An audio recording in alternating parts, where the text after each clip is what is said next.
आप सब? I hope आप सब अच्छे होंगे, मेरे ब्लॉग्स को एंजॉय कर रहे होंगे। सो गाइस यहाँ पे मैंने ब्लॉग स्टार्ट कर दिया है और देवांश जा चुका है स्कूल और दर्शन स्कूल नहीं गया था बिकॉज वो काफ़ी दिनों से स्कूल जा रहा था। तो उसने कहा कि मम्मा आज मुझे छुट्टी करने दो। इनफैक्ट मतलब अप्रैल से लेकर पूरा मतलब कंटिन्यू ही जा रहा था। मैंने कहा चलो कोई बात नहीं, आज छुट्टी करवा देते हैं। छोटू यहाँ आ चुका है और घर की सफाई हो गई है शुरू। और आज मैं डालने वाली हूँ प्लांट्स में पानी, क्योंकि बहुत दिन हो गए हैं पाइप से पानी डाले, बाल्टी से तो ऐसे समझ नहीं आता है। तो चलिए ब्लॉग को करते हैं कंटिन्यू और मिलती हूँ आपको नेक्स्ट क्लिप में। नहीं नहीं नहीं भैया, देवांश स्कूल जा रहा है, हम पानी क्यों डालें? नहीं डालेंगे, ठीक है? जब देवांश आएगा तब डालूंगी पानी, ठीक है? हाँ आप आओगे ना, आपके साथ डालूंगी, ठीक है? हम दोनों मिलकर। हाँ छोटू भी डाल। जल्दी जाओ, बॉलून लेके चले जाओ। चलो चलो, बाय बाय। भाई छोटू को बाय कर दो। बाय छोटू, बाय बाय। हम बना रहे हैं आज बैम्बिनो, जो कि बहुत ही टेस्टी और यमी बन के रेडी हो रही है। तो अभी हम इसको और थोड़ा सा पकने देंगे, थोड़ा सा और इसका पानी सूखेगा। इस यमी से बैम्बिनो बना लिए हैं, बहुत टेस्टी बने हैं। तो ब्रेकफास्ट में आज हम ये करने वाले हैं और सफाई हमारी चल रही है। तो बने रहिएगा ब्लॉग के एंड तक, बहुत ही अच्छा ब्लॉग आज का आने वाला है।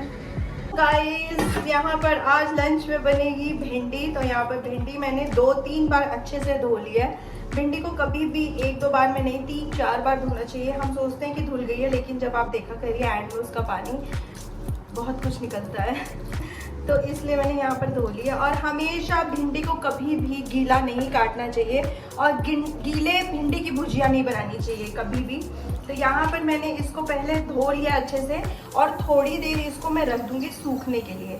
भिंडी को हमेशा आधा घंटा पहले बनाने से पहले काट कर रख दीजिए, जिससे कि वो अच्छे से उसका पानी सूख जाए और फिर उसका भुजिया बनाइए। बहुत टेस्टी भुजिया बनती है। तो चलिए बनाते हैं और फिर उसके बाद से मैं आपसे मिलती हूँ। तो यहाँ पर धो के रेडी कर ली और इसको छोटे छोटे पीसेस में। चलिए इसमें, और आज दर्श भी है मेरे साथ, निकल गए हैं देवांश को लेने के लिए। दर्श तो पहले कह रहा था मैं घर में रहूँगा, मुझे डर लग रही है। फिर जैसे मैं निकलने लगी तो कहने लगा कि नहीं भाई मैं भी चलूँगा, मुझे डर लग रहा है घर में। मैंने कहा मैं तो दोनों में खुश हूँ, तो साथ चल तो ठीक, नहीं तो मैं जाऊँगी तो मैं ताला लगा के जाऊँगी बाहर से। फिर उसने कहा मैं भी चलूँगा। मैंने कहा चलो। आज दर्श ने छुट्टी कर ली है स्कूल की, मम्मा ने करवाई है। तो चलो कितने हैं मम्मी सुंदर सूट। मेरी यहाँ से गई है। हाँ? चील यहाँ से पूछो दर्श, आपको क्या पूछना है भाई से? भाई आज क्या पढ़े थे आप? मैथ्स। हाँ, मैथ्स और ABCD। हाँ, घर पे जाके चेक करूँगा, ठीक है? ओके, बनाना पूरा खाया था आपने आज? हाँ। ओके, पूरा खाया था? हाँ, मतलब पूरा। ओके, मैंने काम भी किया? हाँ। अच्छा, किसने करी? आंटी। आंटी ने काम करी है? हाँ। ओके। देवांश यहाँ पर आकर आप देख सकते हैं क्या खा रहा है। दर्श तो ये सेकंड टाइम खा रहा है। देवांश अच्छा लग रहा है? ओ वाह, अरे वाह वाह जी वाह। चलो खा लो बाबू। नहीं, तो मैंने छुआ पाई इबी है युगी मामा EBD।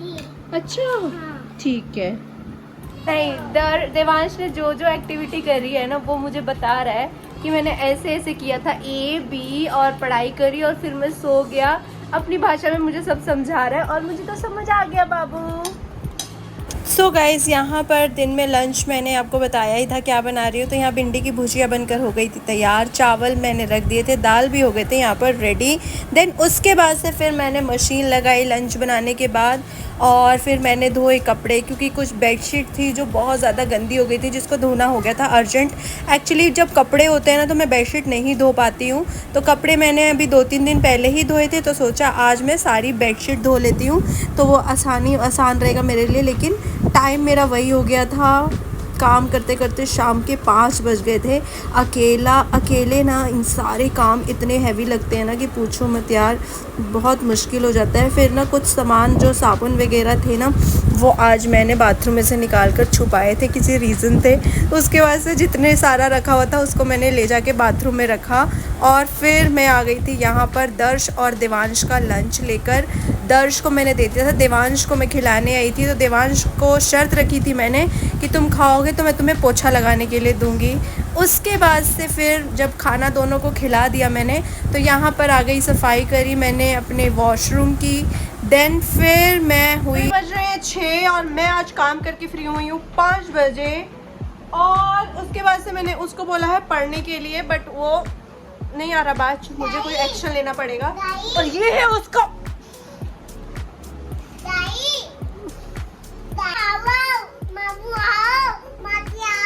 दोबारा बोल,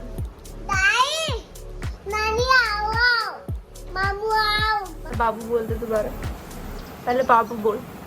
बाबू, हाँ बाबू, हाँ बाबू। आए। कैसे उसको मेरे से अगर कोई चीज़ चाहिए होती है ना, तो ये मुझे बोलेगा बाबू सीजर चाहिए बाबू।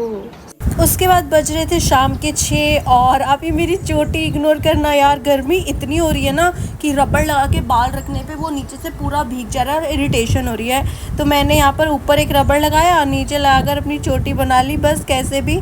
देन फिर मैंने दर्श देवांश को यहाँ पर बना कर दिया बनाना शेक, कि शाम हो गई थी तो वो उनका टाइम हो चुका था।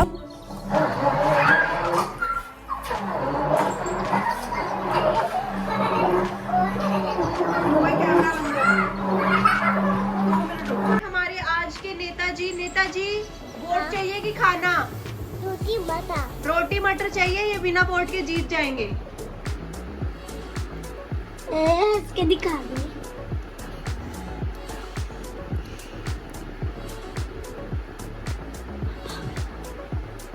मैं जान सकती हूँ ये बच्चा क्या कर रहा है?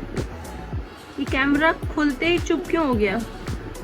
तो मेरे पास तो आइडिया आ गया है कि कैमरा खोलो, देवांश को चुप कराओ।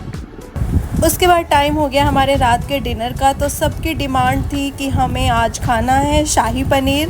तो सबकी क्या, दर्श का ही मन था शाही पनीर खाने का। तो मैंने कहा चलो कोई बात नहीं, कल तो सैटरडे है, बट सैटरडे है मुझे जल्दी उठना है क्योंकि दर्श की कल पीटीएम है। तो यहाँ पर मैंने शाही पनीर बनाया, बहुत यम बन के तैयार हुआ था, बहुत तारीफ़ कर रहे थे। दर्श के पापा कह रहे थे बहुत ही टेस्टी बना है शाही पनीर। और साथ ही मैंने निकाल लिया था यहाँ पर घी।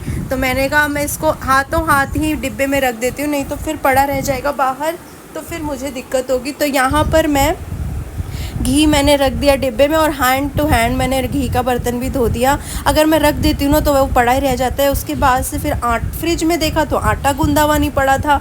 ओ माय गॉड, मतलब एक के बाद एक काम वो होता है। पता है फ्रिज में आटा गूंदा हुआ रहता है ना सुबह का, तो रात को नहीं लगता है कि काम इतना हल्का हो गया। और जब मैंने फ्रिज खोला तो देखा भाई आटा ही नहीं है, तो मैंने फिर फटाफट आटा गूंदा। गाइस मैं एक हाथ से आटा बहुत अच्छा गूंद लेती हूँ और किसी एक इंसान को बहुत अच्छा लगता है, वो है मेरी सास। वो शॉक्ड रहती है कि तुम एक हाथ से आटा इतने अच्छे से कैसे गूंद लेते हो, हमारे से तो गूंदा ही नहीं जाता।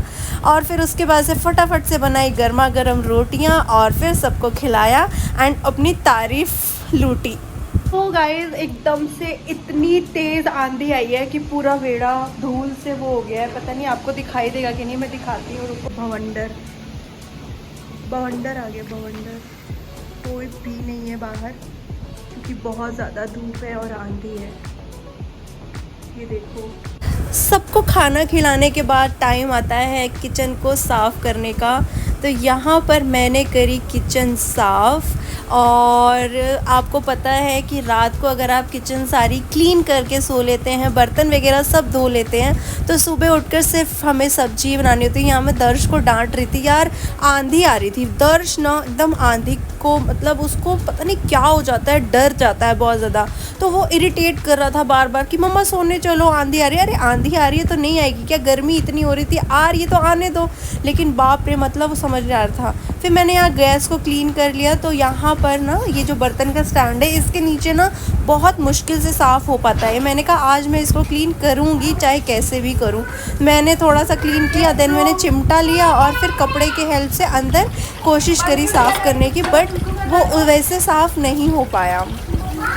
तो फिर मैंने क्या किया कि दर्श को बुलाया और ये स्टैंड नीचे उतारा और फिर हमने करी इसकी अच्छे से सफाई। क्योंकि देखो किचन में अगर आप ऐसे देखो, मैंने नीचे उतार दिया था पर मैं शूट नहीं कर पाई थी। फिर मैंने दर्श को कहा था, दर्श आप इसको ऊपर रखना तब हम शूट करेंगे। बहुत मुश्किल से, भारी था यार, इसमें कांच के बर्तन भी थे, लेकिन दर्श ने थोड़ा सा हाथ दिया। देखो देवांश भी दिखा होगा, देवांश का तो खैर मन ही लगता है मम्मा के काम में, काम करने के साथ। तो यहाँ पर हमने सारी किचन, तो ये देखिए मेरी किचन हो गई है एकदम क्लीन, मेरा गैस भी क्लीन हो गया है यहाँ पर। और कैसा लगा, आप लोग भी अपनी किचन यार रात को साफ़ करके सोया करो, काफ़ी अच्छा लगता है और बरकत भी मिलती है। फिर हमने ला कर रखी थी कुछ सब्जियाँ, उसके बाद फटाफट से फ्रिज में सब्जी को रख दिया, क्योंकि गर्मी का मौसम आ गया है, बाहर सब्जियाँ रखो तो वो नहीं हो पाता है। तो यहाँ पर भिंडी में रख रही थी, तो मैंने देखा यार सारी पकी हुई भिंडी लेके आ गए थे। मैंने आवाज़ लगा के बोला, यार आपको तो सब्जी वाले ने ठग दिया। पता है आदमियों को ना बहुत कम सब्ज़ी खरीदने आती है, तो वही मैं देख रही थी तोड़ तोड़ के। हमेशा भिंडी ऐसे तोड़ तोड़ के ख़रीदनी चाहिए। अगर वो अच्छे से टूट गई तो वो कच्ची है, अगर वो नहीं टूटी है तो वो पक गई है। तो अब इसको हम बनाएंगे तरी वाली, तो मैं जब दिखाऊंगी मैं तरी वाली अगर बनाई तो। और यहाँ पर हमने ले लिए थे, दर्श के पापा लेके आए थे बैंगन, काफ़ी फ्रेश थे, काफ़ी दिनों के बाद आज बैंगन आए हैं हमारे घर। तो मैंने यहाँ पर फ्रिज को भी सेट कर दिया सब्जियों के साथ। तो कुछ इस तरह से मेरी फ्रिज दिख रही है सब्जी रखने के बाद से। तो कैसा लगा व्लॉग कमेंट करके ज़रूर बताइएगा। यहाँ पर कर रही हूँ एंड, मिलती हूँ कल आपको नए व्लॉग के